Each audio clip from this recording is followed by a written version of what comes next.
Today's day 13 of my natural testosterone boosting journey. It's been pretty good so far this week. It's a rest day. We've got in a couple of good workouts at the gym. Been in there every morning at the bare minimum for my daily deadlift, which I'm going to be changing up. I'll talk about that in a minute. Outside of that, though, I ordered some shoes, some cross trainer shoes, just because the ones I've been wearing at the gym recently have been really, really worn out, just like skater type shoes.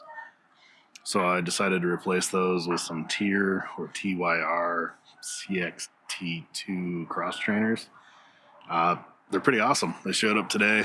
I ordered a wide version, size 12, and they fit like a glove. So that's cool. Normally, I don't have that experience with shoes.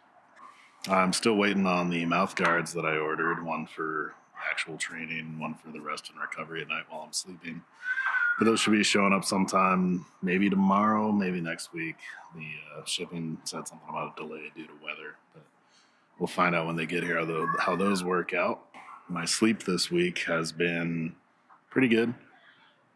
Nothing to really write home about. A couple nights where I woke up really early again, so that's still going on. Outside of that, though, I've done multiple nights where I turn off all the blue lights super early, light up some candles, and just let our bodies really get ready for sleep, which has been awesome. I fall asleep super hard on those nights. I can definitely tell that it's doing good things for my body's like nightly routine in order to get itself ready for sleep. Diet has also been a little hit or miss this week. Nothing too bad. Definitely still getting near my protein goals each day, which is hard sometimes. 320 grams of protein can be a stretch, especially if it's a day where I don't do that great of tracking and I'm more just trying to hit it intuitively. And then at the end of the day, play catch up with leftover chicken or a protein shake. So, like I said, hasn't been too bad, but it also hasn't been perfect this week. Nothing I'm too worried about, as I'm still gaining on that scale a little bit each day. So I'm still heading in the direction I want to be. Back to the comment on my daily deadlifts and the fact that I'm going to be changing that up some. I think I'm going to be totally reworking my programming so that I'll be doing a leg day followed by push pull with a rest, and then followed by a lower day and an upper day with another rest after that. And the reason I'm planning on doing that is so that on my rest days, I'm actually going to remove the daily deadlift and give my legs a complete restoration day before doing my heavy squats on the beginning of the legs push pull. And then I'll have another full rest day with more days in between from the squat day leading up to my heavy deadlift day, which is that lower day. So on top of that, that also means that on all of my push, pull, and upper days, where I don't have a large compound movement using my whole body, I'll be able to reincorporate that morning deadlift, which I think should be adequate and also help lower a little bit of the volume that I've been slightly concerned about might end up overtraining my back.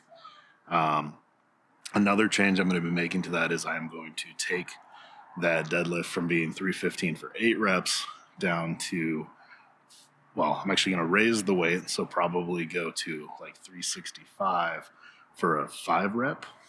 The reason I'm going to do that is I looked into more of the research on the deadlift or large compound movement to help release those hormones. And it appears that the rep range for that is kind of best at 5. There's a little bit of information indicating that anything past 5 kind of just has diminishing returns.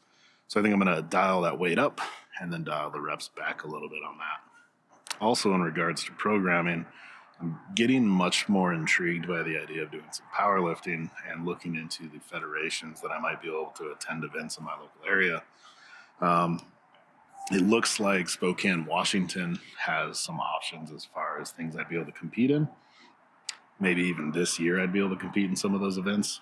If any of you have any suggestions on tested federations or have any knowledge into powerlifting programming, I'd love to hear some of that, because I know very little about proper powerlifting programming and I know very little about competing. So I'd love for you guys to try them off in the comments and let me know some information about federations, or let me know some information about powerlifting powerlifting programming and what it may look like, or perhaps different programs I could look into, or even coaches that are large online I might be able to learn some stuff from.